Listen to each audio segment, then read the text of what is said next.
What's up, beautiful people? Welcome back to this Jupiter 2 build. Just want to show y'all very quickly. I have spared y'all the bore of going through the process of showing the detail painting of all this stuff right here. So what I did was I went ahead and did the painting, the detail painting and stuff, and then I thought I would go ahead and show you, which is what I'm doing now. So as you can see, these are all the bulkheads, the upper and lower levels of the bulkheads. So you can just see everything. There's just so much detail to this thing.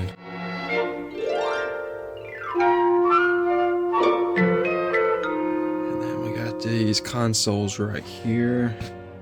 Not to mention that you got some consoles on the other side too. And then you got your seats right here, and you've got some detail work inside the interiors of this stuff. And you got some stuff here. Wait, this should be over here. Oh, okay, whatever. And then you got all this. And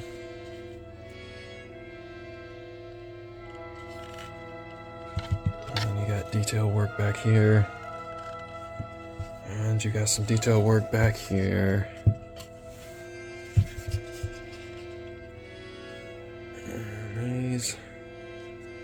So this thing being filament printed, I know that you see print lines, but here's what I come up with.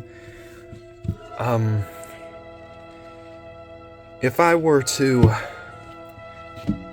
try and fill in all those print lines inside this bulkheads, I would be solving one problem and creating another, which would be I would be compromising my interior detail. Because when you're trying to fill all those print lines and those little filament lines, you're going to be you're going to be compromising detail. So I decided that I think the wisest choice would be just to leave the print lines pretty much as is, and then have crisp detail. Otherwise, you fill in the print lines and you'd have very dull interior detail. So take your choice. And from the experience that I've had in modeling, that's what I thought was the best.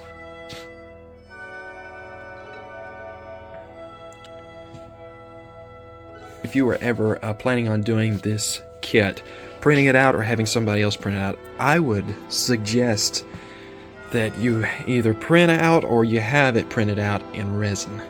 I think resin would come out so much smoother than filament. Hey, it's gonna look good. It looks good. I'll tell you, like I said, the printing is very clean for it to be filament printed. But I mean, if you really were that picky and wanted to truly get rid of those lines, I would resin print the interior, and I think that'd be the best. But we are definitely looking good. As you can see, I've got some photos that I painted on these walls here. That it's pretty interesting. Like, you got some here. You got some little things, and I just painted a few little pictures, like what in the world, you know, the kind of somewhat what like the planets look like, you know, the buttes and then the planets and all kinds of cool little stuff like that. And we got some here. All this detail and stuff is just is a very interesting process to paint.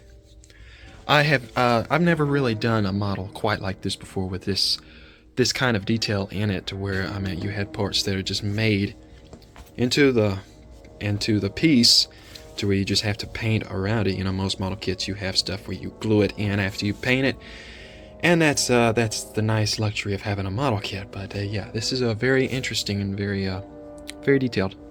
And here is the front console, if you can remember, and those little arms, these little extended areas right here. I know that's not accurate, but it's still pretty cool. Yeah, it's still pretty cool. And then this is the lower deck observation lounge area.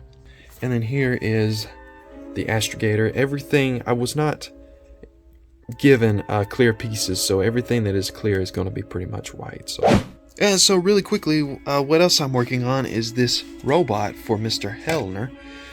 It is, I think it's like a Remco. It's a bigger version, bigger than the Remco, but it's still the Robot B9 that he sent to me, and he wants me to put the Starling Technologies Life Force unit in it, which I got from Stan over at Starling.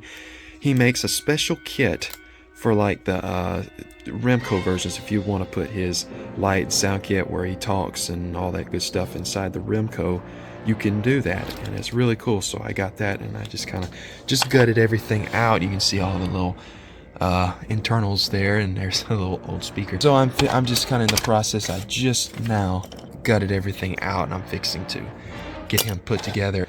Once I get done, if y'all like, I'll show you a reveal of what he looks like when he's finished. We'll see. I may do that next if y'all want to. But it's just funny when I'm looking at this, because it shows you how old this thing is. Because look, there's a bulb. That's not an LED, y'all. That's a bulb. That is a filament bulb, I believe. You don't see stuff like that no more. I've got to do several things. I just cut out his mouth. It's just a plastic piece, so I can make it light up and all that when he talks. So interesting stuff going on. Well, alrighty, folks. I believe that's going to do it for this update. Next update, I'm thinking we will get into some actual assembly work, putting the assembly bulkheads, assembling them into the floor of the Jupiter 2 and getting the Jupiter 2 ready, probably doing some lighting. We'll see. We'll see. But it's all starting to come together now, and now that I've gotten all that stuff smoothed out with the hull and gotten this detail painted stuff done, got it finished, ready to go, pretty much maybe a couple of details and stuff, but other than that, it's pretty much ready to go. It's pretty much smooth sailing from here, and everything will start really coming together, so it's gonna be fun. So until I see y'all again, y'all please stay safe, take care, keep modeling, and I'll see you soon. Take care. 3, 2, 1, 0. Ignition. Power.